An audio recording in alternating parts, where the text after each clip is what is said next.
our boy is invited to the evaluation test for new hunters who have just cleared the tower. Among the guild leaders sponsoring the trial are his old teammates, the ones who cleared the tower with him for the very first time. All of them are eager to see what kind of monster Hyunwoo has become after 12 years inside the tower. At the waiting room of the great evaluation test table, everyone is all ready with their basic equipment. Meanwhile, our boy is busy eating something. Once his stomach is filled, he wonders what this equipment is. This is when he realizes that he didn't get any of them because he all the other guys got them in the morning.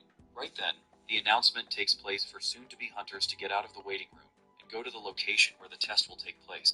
Now at the Seoul Tutorial Center Grade Evaluation Maze, David, an A-grade hunter, welcomes all the junior hunters, informing them all that the evaluation test has begun and he will be their supervisor. The supervisor reminds them all that the world is watching them right now. With a grin, he assures all the hunters to not worry, since compared to the tutorial tower, this exam is simple.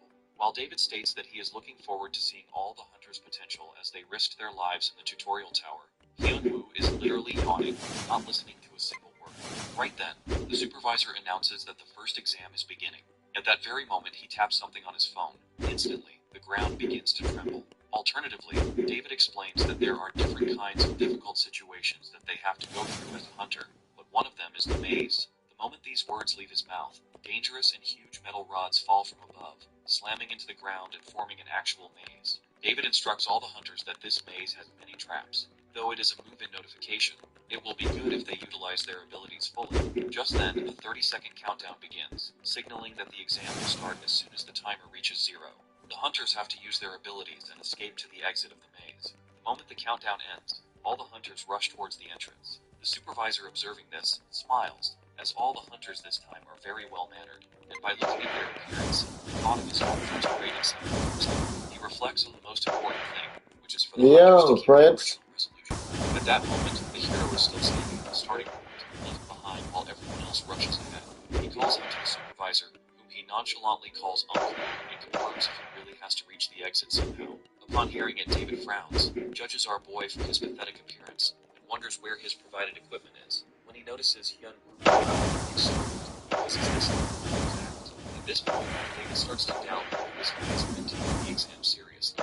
Curious, the supervisor asks the protagonist if he finds these hunter exams trivial. Smirking and emphasizing the word uncle, Hyunwoo suggests the supervisor act like this in front of the noise which is all their willpower to him. These words make David livid, but the hero grins and makes a bet with him. He'll clear the whole thing within 20 seconds, and if he does, he will get 100,000 won. David is taken aback by these words, but he is egoistic, so he agrees with it, confessing that his 1 day's pay and the overtime allowance as a supervisor is 1 million won. Rushing towards the entrance, the hero warns David to not change his mind later.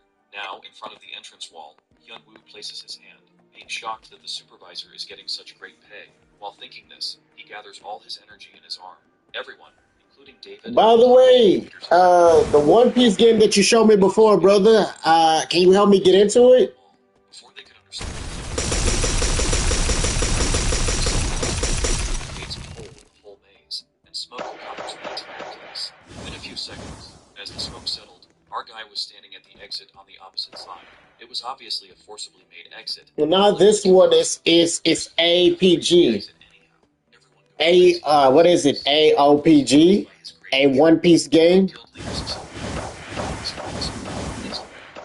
AOPG? A One Piece game? That's what I believe it's called. I did want to start playing that one.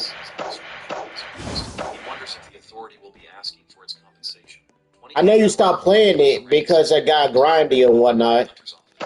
Sung has confirmed the list of contestants participating in the test, though her colleague wonders aloud if he can expect anything from the test this time. Sung understands immediately he meant the gossip about the advanced hunter. However, finding information about him is pretty hard. Other than our boy, a guy who is a backup hunter and was trained in the traditional martial arts world is coming too. Since it was not confirmed if the advanced hunter will come, they have this traditional martial artist, Kang Hyun, as the hunter. Kang Hyun is a guy who has many abilities and skills, so luck is always on his side. With his weapon, he easily knocks out deadly creatures. Right from the start, I'm like, yeah, I need to get stronger in that game. That's the problem. He has always been successful. This is what he thought, until he encountered Hyunwoo. This guy met the hero when he was clearing the tutorial tower one last time to escape this shithole. Though Kang was able to get back safely, He understood how pathetic he was, since our boy was being so wild that he pushed everyone who came in his way, including Kang Hyun, as he was so desperate to get out. Going back to the present, the first exam was successful for Kang. Now, everyone is requested to go back to the waiting room and stay there until another I'm announcement. like, yeah, we finally got Broly in this game. So yeah, I'm about to try to get him. As they want to see a clear picture. Like I've been playing this game, and I've been playing One Fruit Simulation, which I need to max out my stats in that game. One Fruit Simulation is gonna be a pain in the ass. I'm like, yeah, I know that game is a pain in the ass when it comes to stats. Like I would enjoy that game a lot more if it wasn't like stats dependent.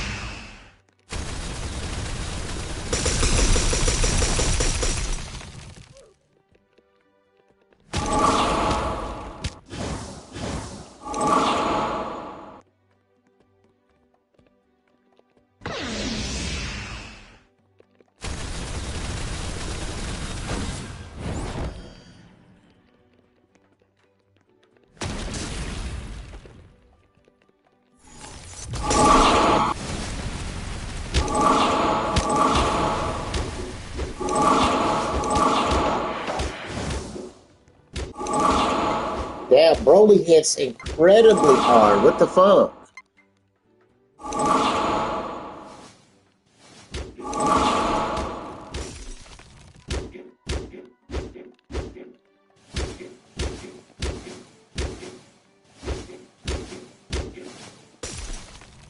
Well, I can't change any of my swords because none of my swords is here.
Like, yeah, no, I don't have Super Saiyan Blue Goku.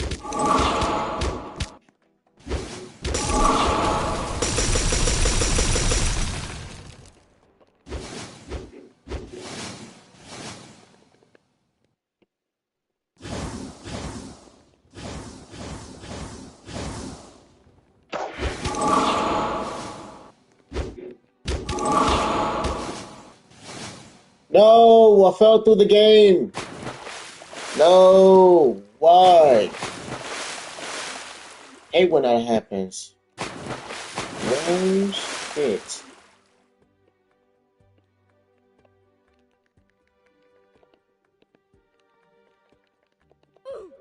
Well, I hate when that happens.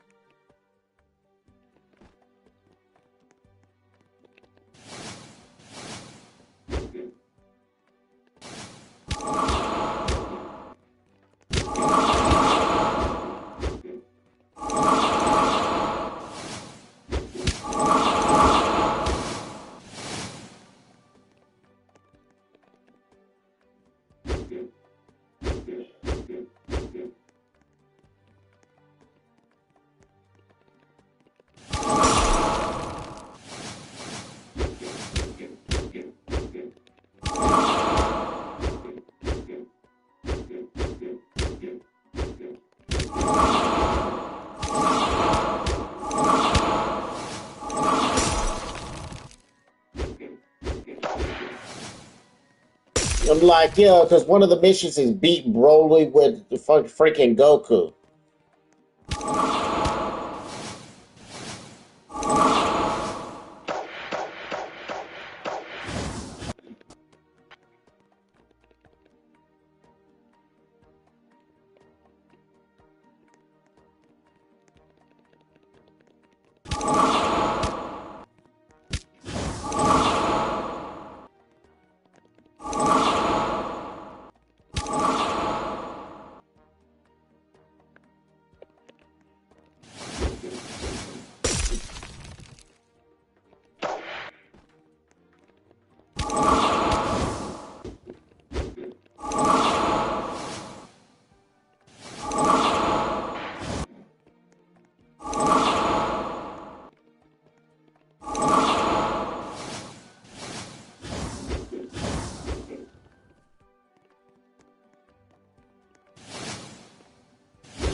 No.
Oh yeah, I need to stop that. Jesus Christ.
To clear it, the professor shifts every candidate into a different realm. They space beasts and the battle each other to rack up points. Among them, one student contender tries to eliminate him before he outranks her, but she fails completely. Leo crushes her without effort, proving he's the strongest in the exam. Why is Leo so far beyond them? Because he's the reincarnation of a mythic warrior. 5 millennia ago, mankind nearly collapsed under Erebus, a being called the Origin of Darkness. To end the threat, 4 heroes rose.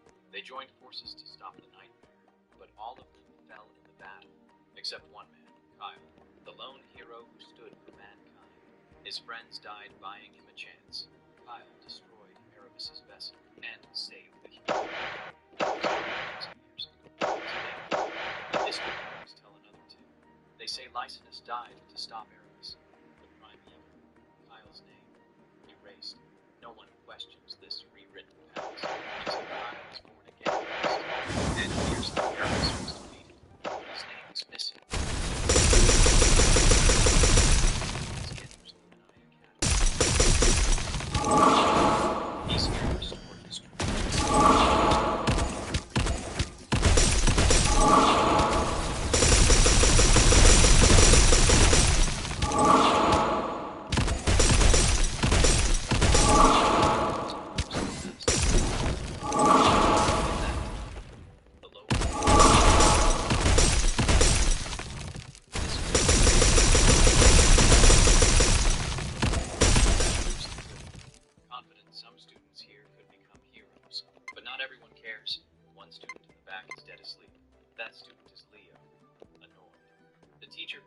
must already know it all, to put him on the spot.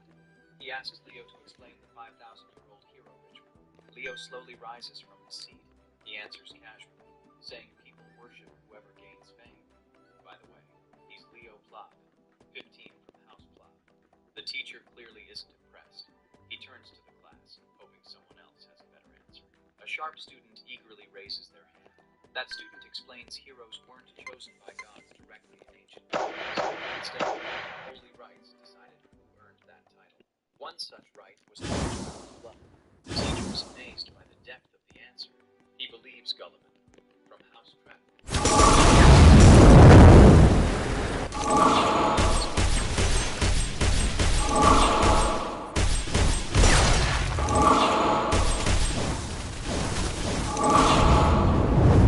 A miracle was given to honor heroes who battled Erebos.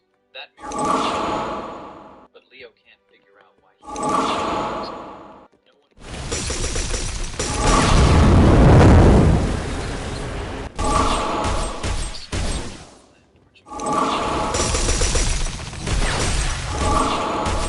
a message calls everyone. The Zerdingers have arrived. As Leo heads out, Gulliman wants to get noticed by the Zerdingers. Leo just shrugs, uninterested. He's not here right now. He says he doesn't care either, but he'll still check out Celia, his so-called rival. Clearly, he wants their attention. Later, Leo's in the dojo, exhausted. He trains with his practice sword. After a final swing, he grabs his real blade and walks out. The moment he steps outside, a woman charges him like a freight train. Leo blocks in time. Steel meeting steel. It's clear they've fought before. This isn't new to her. She smiles, calling this his final test before she lets him attend. She's his mother. She strikes again, blades crashing. Leo's already behind, but she says she's barely even trying. Sparks fly with every blow. Each strike lands harder than the last, but eventually, he turns the fight with pure skill. Leo overpowers his mother and forces her to yield. She's stunned, speechless at how far her son's come. She rises and gently asks why he's so set on going to Lumine Academy. But before we go on, some background. Lumine Academy. When these one stories giving Cleon Pops are ingenious. Or the scholar.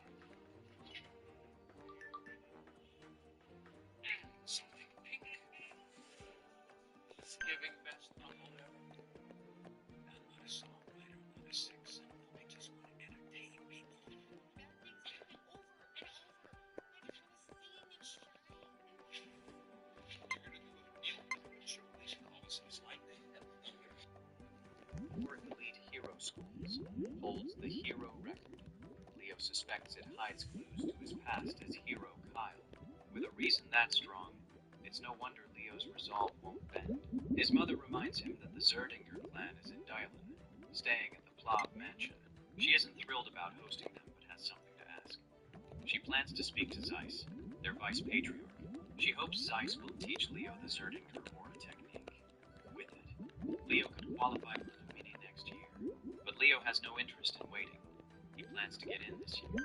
Later, we arrive at the Plav mansion. Celia Zerdinger is shown into the estate, stepping from the carriage. She wonders why her uncle picked this place instead of a full hotel. Celia Zerdinger, 15th sword princess of her clan. She's focused on the Lumine exam and doubts the Plavs can help her prepare. Just then, her uncle calls her name. Zeiss Zerdinger, vice patriarch. He teases her about meeting Leo, the kid who claimed not to care about their clan. Celia shrugs. If Leo's just a knight without aura, he doesn't impress her, but Zeiss seems hopeful about the boy's promise. Once inside, Zeiss greets the heads of House Plav. He exchanges polite words with Dade and Reyna Plav. They return the greeting warmly. Zeiss introduces Celia to her hosts. She responds with a proper bow and introduction. She thanks them sincerely for letting her stay. Reyna steps closer, studying Celia's face. She says she sees her brother and father in her. Celia notes Reyna's black hair and red eyes. It hits her, which means Reyna is her aunt. Later, Zeiss and Reyna, siblings, sit down and catch up. He mentions visiting Delon's royal school, hoping to see Leo, but they missed him. He had already left, uninterested in meeting them. Reyna apologizes for Leo's behavior, knowing it came off rude. Zeiss asks what kind of boy Leo really is. Reyna says he's absurdly gifted, but Zeiss questions if Leo truly deserves the Zerdinger claim.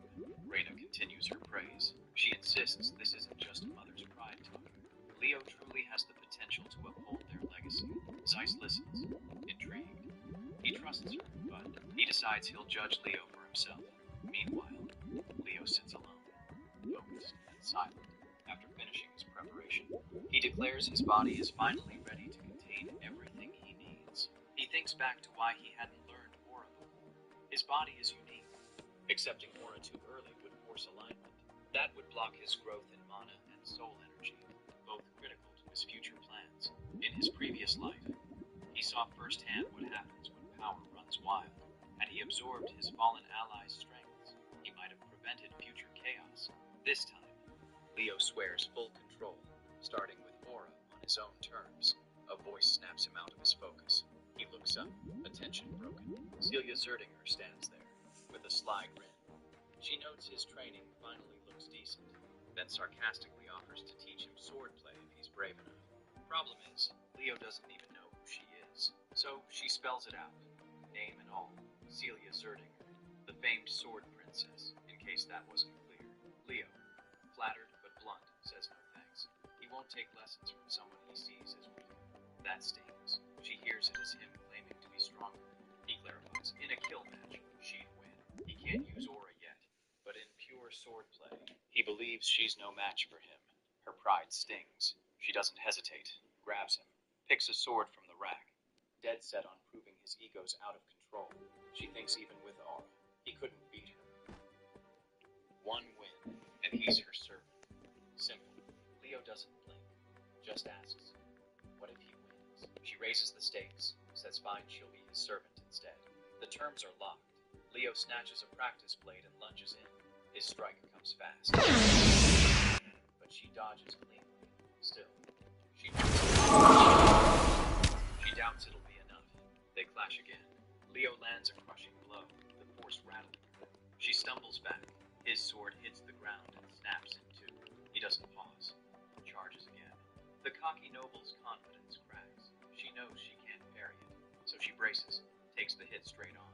Shock follows. She's unharmed, thanks to a last-second aura shield, cheating in what was supposed to be a pure duel. Leo just says it. He's already won. She can't accept that, stunned by his claim. Leo figured she'd deny it, so he rips off his magic weights, unleashing full strength. His next blow smashes through her shield. Leo doesn't stop, delivering a blow that shows her back in the courtyard. Leo runs into his mother during a walk. She wastes no time and introduces him to Uncle Zeiss. Leo bows to show respect, and Zeiss nods back. They shake hands firmly. His mother casually asks if he has met Celia. Leo remembers her passing out after losing their fight. Before he can explain, a knight arrives and speaks to Zeiss about the girl. Zeiss is he praises Leo, calling it impressive. Leo shrugs, says she just misjudged him.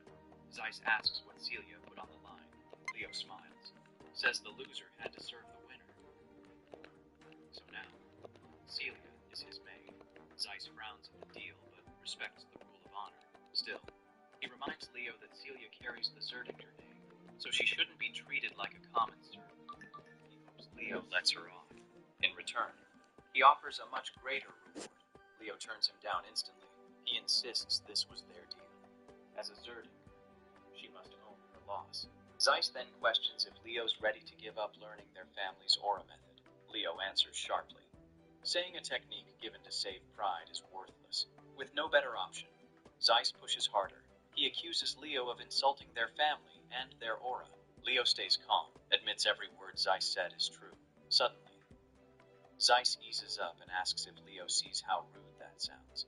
Leo answers that he never meant to offend the Zerdingers. He adds that if the aura skill were offered as a prize for victory, he'd have taken it.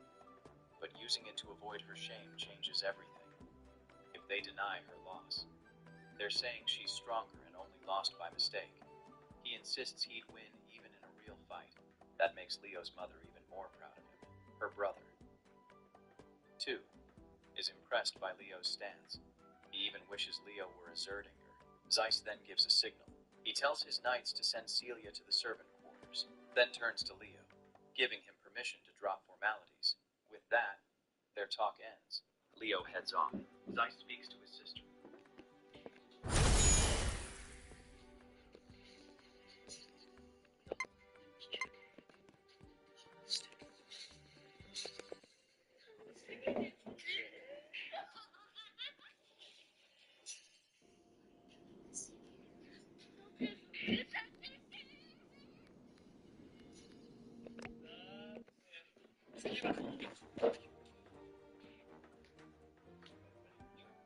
They'll talk to their older brother about teaching Leo to read later.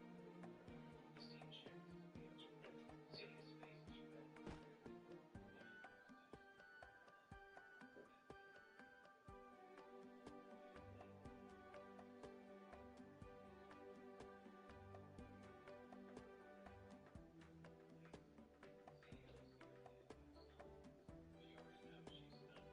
Leo apologizes, saying he didn't mean it that way.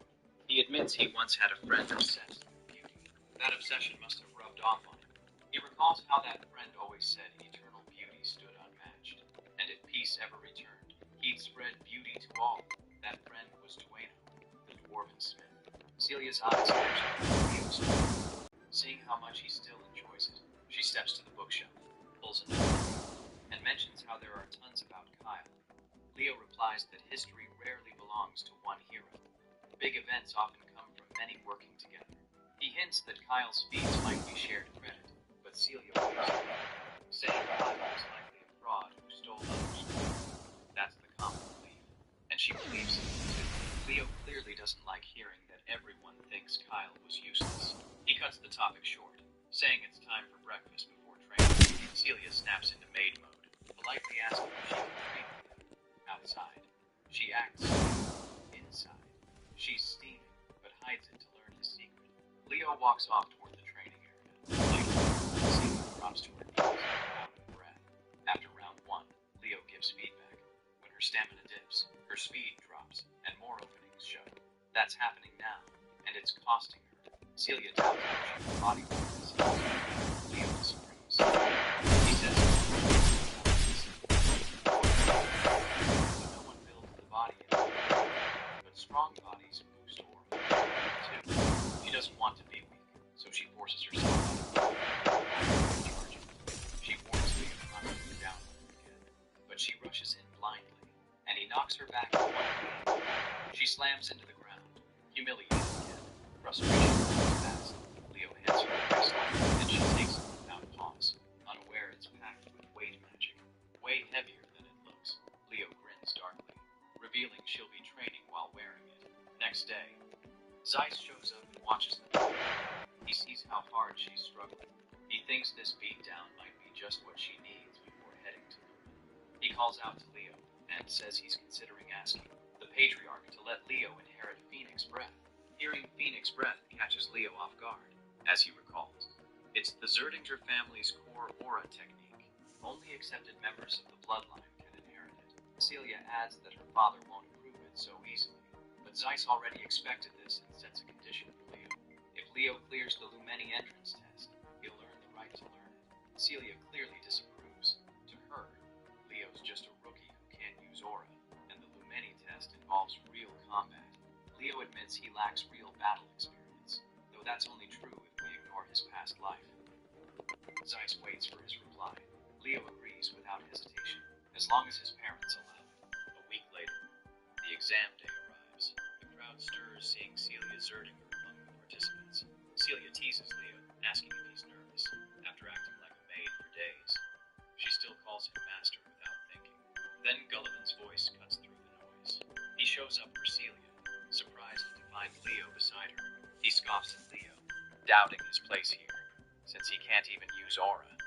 Still, he greets Celia politely, but the two act like he's invisible, flustered. Gullivan reminds her he's Gullivan Tratton, and they've met before. Celia, unimpressed, says the name doesn't ring a bell. then grabs Leo's hand and drags him off. Suddenly, another voice calls them. It's a pair of siblings. The tall boy is Abad Llewellyn, 16. The girl beside him is Chelsea Llewellyn, 14.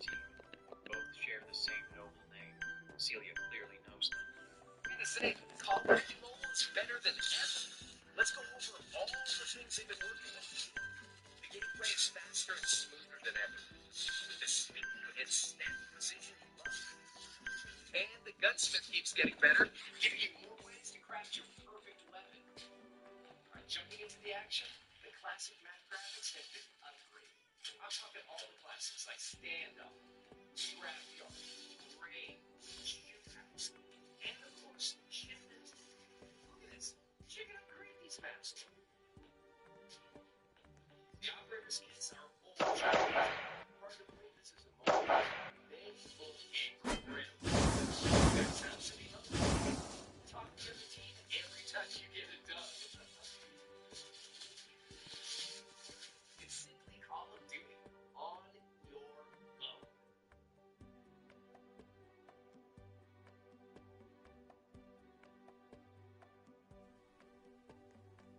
This holiday season, you can count on Kroger. Get up high quality with our exclusive brands and down low prices. Because at Kroger, quality and low prices always come together. Kroger, fresh for everyone.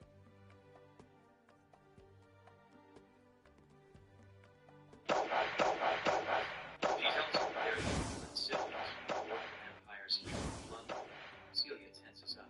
She warns Leo they're taking the exam too, and they can't lose to them. She refuses to let Zerdinger fall behind Llewellyn, though Leo's from Pluff, not her clan. When the siblings greet her, she politely returns it, then introduces Leo from Houseplough, a noble house under Delaf. Abad hears the lack of title and brushes Leo off as a nobody. The siblings turn and leave, declaring they'll claim the top spot. Celia can't stand their smug attitude. She's itching to crush them in the trials. Suddenly, someone from Lumen Academy steps forward. The entire place quiets immediately. The man speaks, naming himself as Albi Ziran, a Lumine professor. Celia's face shifts. She clearly recognizes him, but Leo stays blank, clueless who this man is. Celia gets annoyed and tells him Albi Ziran is in the hero record, ranked among today's top heroes. Leo studies him more closely and spots something strange, huge mana gathering in Albi's left eye.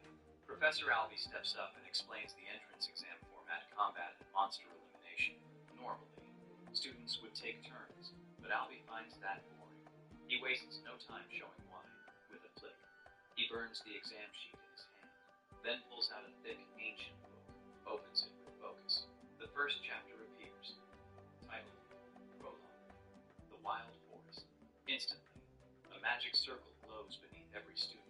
No one understands what's about to happen, but one thing is obvious. Albi Ziran hates what's He merges all trials into one, starting immediately. To explain more, we learn the hero record isn't just for history. It lets users enter the world of past heroes, where their memories become the test. Anyone entering can inherit a hero's strength. It's basically a hero-based training ground. Now, all students are inside that world, the Wild Forest. Their only goal is survival. They can fight or team up. Whatever works. To quit. Just crush the orb in hand. That's it. Leo glances around and recognizes the forest. It matches his memory. This place was once an elven forest. Took over. Some students panic and want to leave. They think it's just an illusion anyway. This may come from them, but it's still real. The danger here can absolutely be. Just then, he senses movement, then dodges an arrow that smashes the ground. He's safe. He looks toward where it came from, and sees Chelsea from the Llewellyn clan. She thinks he's part of Zerdinger and wants him gone. Leo corrects her, saying he's from Pluff. Chelsea doesn't buy it. She saw him with Celia earlier. She casts a spell, Whimsical. Leo watches her chant a spell unknown in his past life, but its structure is still familiar to him. Chelsea grows annoyed at his calm attitude. To break that confidence, she fires her magic at him. Leo counters with one clean sword swing. Her mana blade dissolves midair. Chelsea stares, stunned. He didn't even use aura. How? Leo shrugs and says her move was too basic.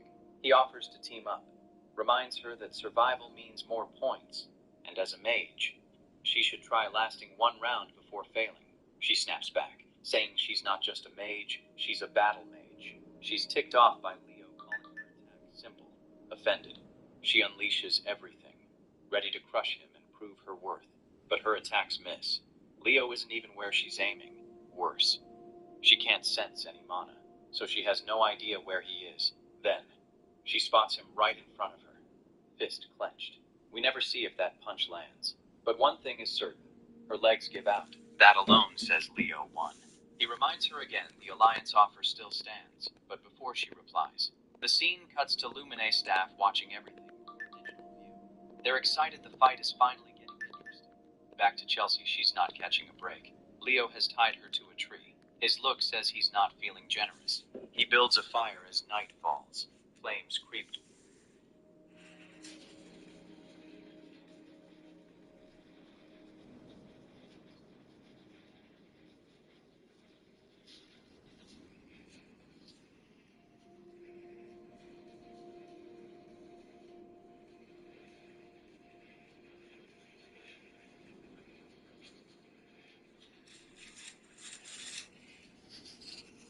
Hi, I'm Nag, and until last week, I've never heard of Bungo Stray Dogs, the enemy from the most recent update of Adventures. But regardless of that, I had to acquire and evolve all the new units, which was a much longer grind than I anticipated. And it all started at 2 AM for me, the very second the update went live. So what we got here? Port Agency. Brand new unique units to collect, upgrade, evolve. Let's see, first banner is Lancer. Oh.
Yeah.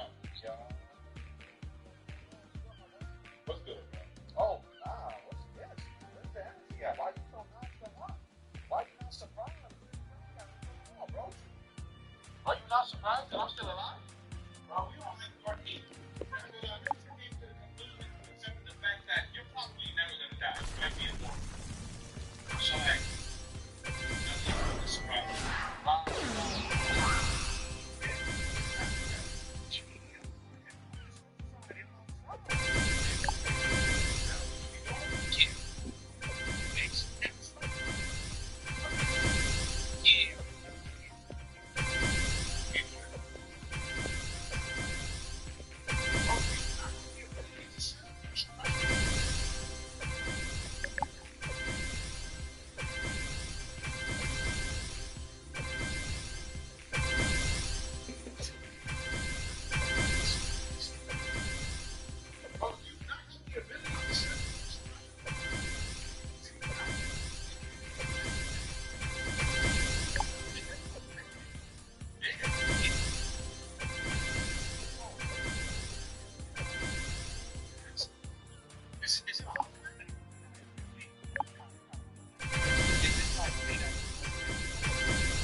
Oh shit. Yo, what's going on? You still alive?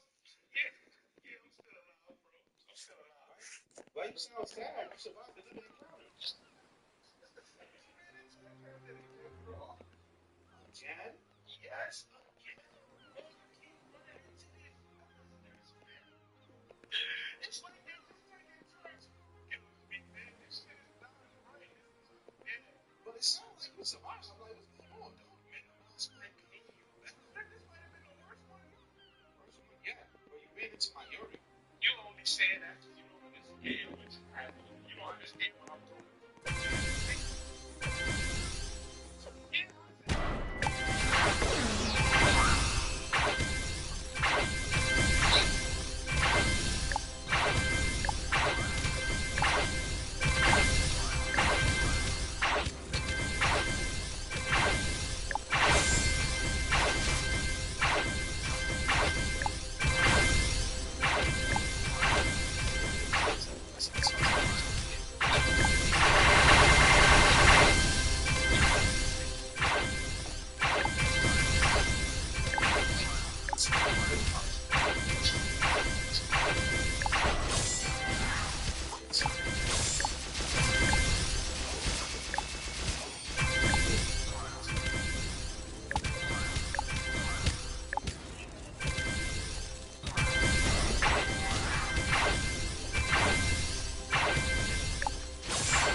Nothing though, like no love.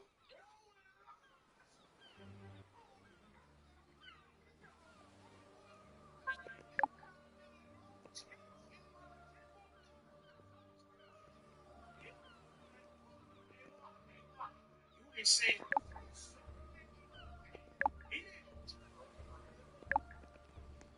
You need some serious grill strategy in the game day.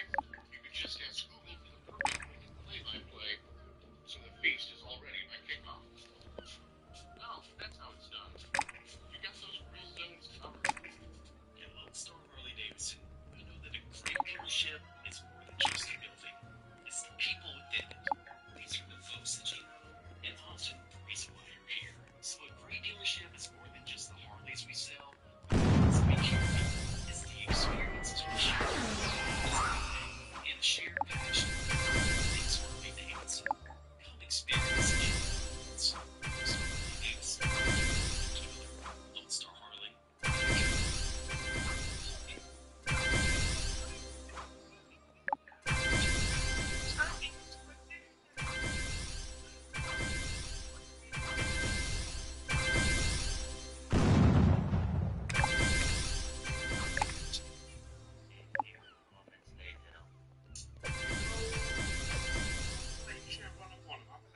Accept the circumstances.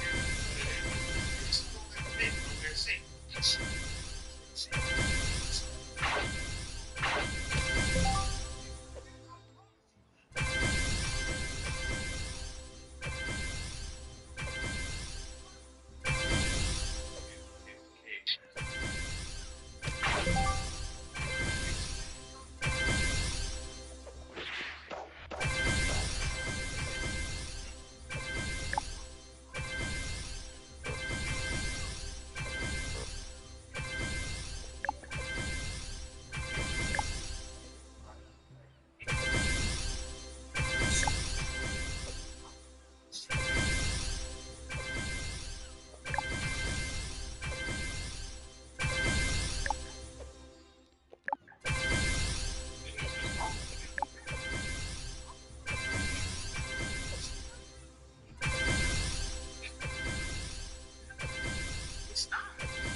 trying to sell us. And I ain't paid. And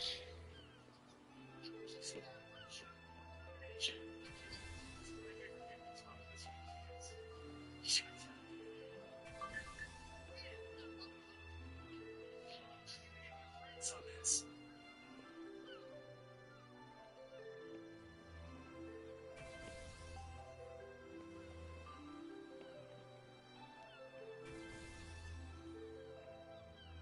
This Nears, Google's new mobile RPG game, Break the Chains, is releasing soon. You can pre-register for this video and get exclusive rewards when the game drops. 2,700 tickets, 3,000 diamonds, 20,000 gold, and 60 stamina. This game is super registration.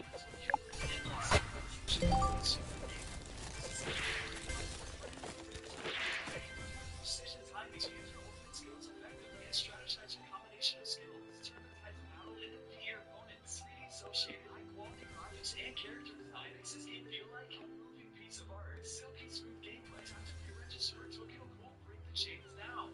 Pre-register now.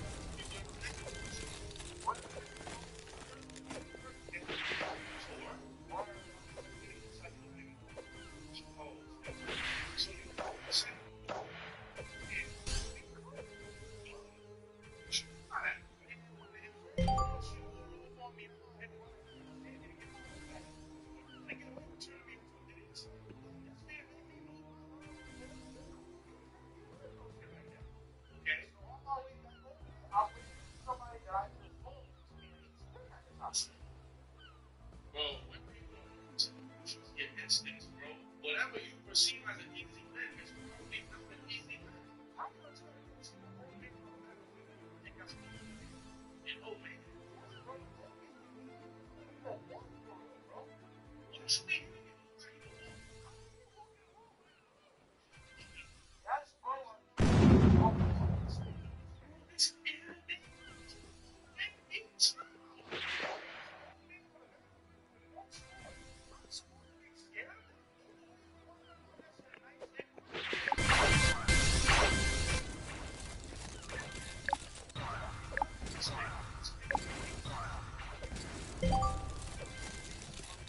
Oh, nah.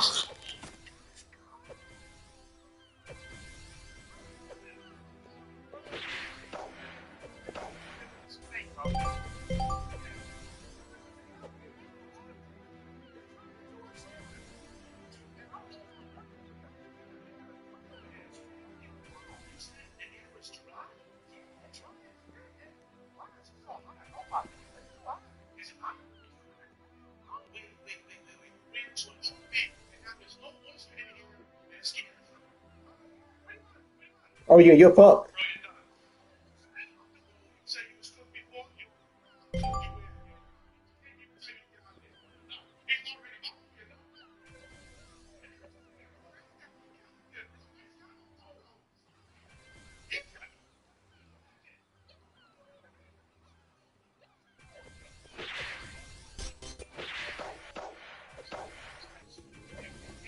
Zanka no Tachi.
So what are you doing, nigga? What you mean you just caught a body?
Don't do that. Don't even try to be cool with me right now. You telling me you can do all that for a student, but you couldn't do that for your grandkid? And technically, you're not even. You talking about some play with me, old man. I think maybe you should cool down. Or you could talk about being cool down. They jump me. Okay? It's great that you can spin for a pink hair kid that's been with like 2 years, but you can't spin for one of your grandkids. You're entitled, okay?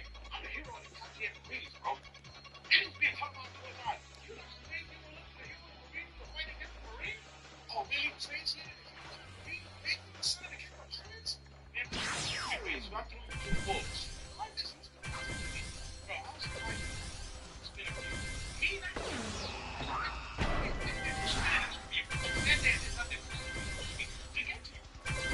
Damn well, if your ass would have caught up and you could start, shit would have been out. Well, Mr. Chop, did you ask me for help? No. But see, I'm saying they're struggling with my moral decision. You don't think asking me for help would have tipped me over the head and helped you? Too busy trying to get $10. And you won't look out for me to kill. And look, man, why? I'm just joking. Oh, but we did it. It wasn't blown that I was a shish kebab chicken. Let's be cool about this. That boy don't need nobody. White. Really? Yeah. Wait, that's not real grandkids. You got one more of those real grandkids.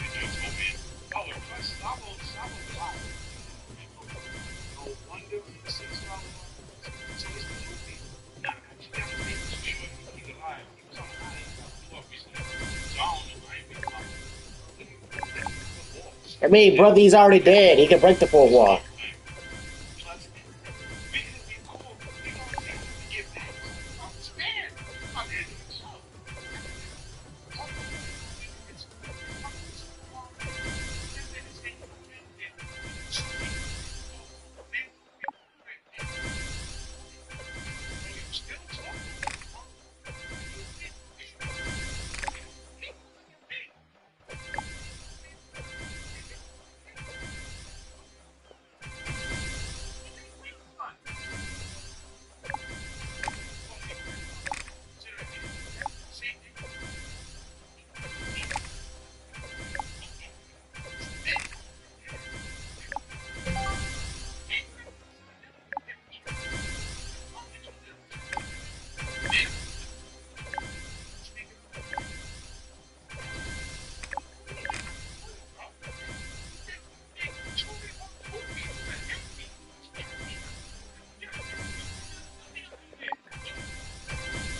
I mean, Indeed.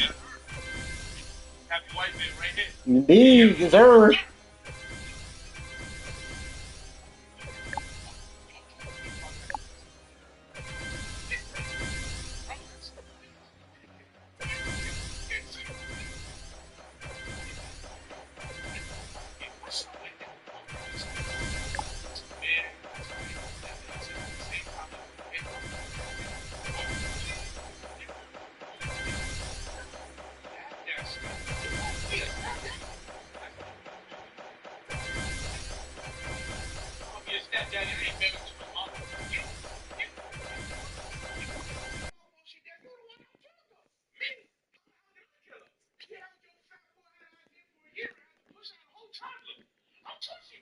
She only had to do all that because she was holding the charm of the king of the pirates. Oh, it started off in the evidence because you were the king of the pirates. Whoa, whoa, whoa. So me being successful, me being clouded up, so clouded up.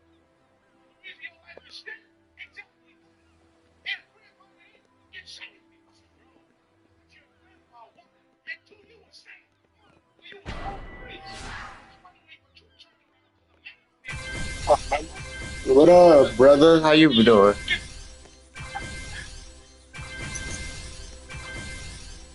Oh, that's good to hear.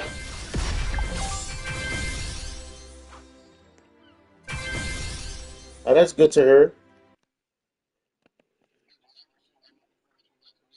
Oh yeah. Oh yeah. It was next week. Oh, it is next week. I thought it was this week.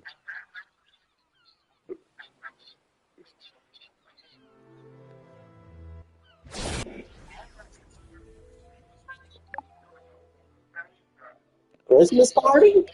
Jeez. Hey, brother, say you don't even need to be streaming your game, brother. You could just be streaming, the party. I say you don't even need to be streaming the game. You could streaming the game. You could just be streaming the party. To be honest.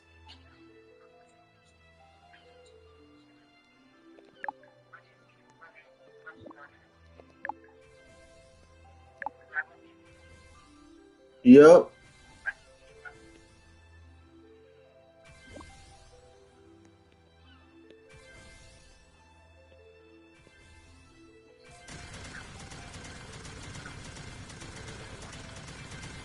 Yeah. Yeah, because you remember you always have a person like that. You have at least one that anything.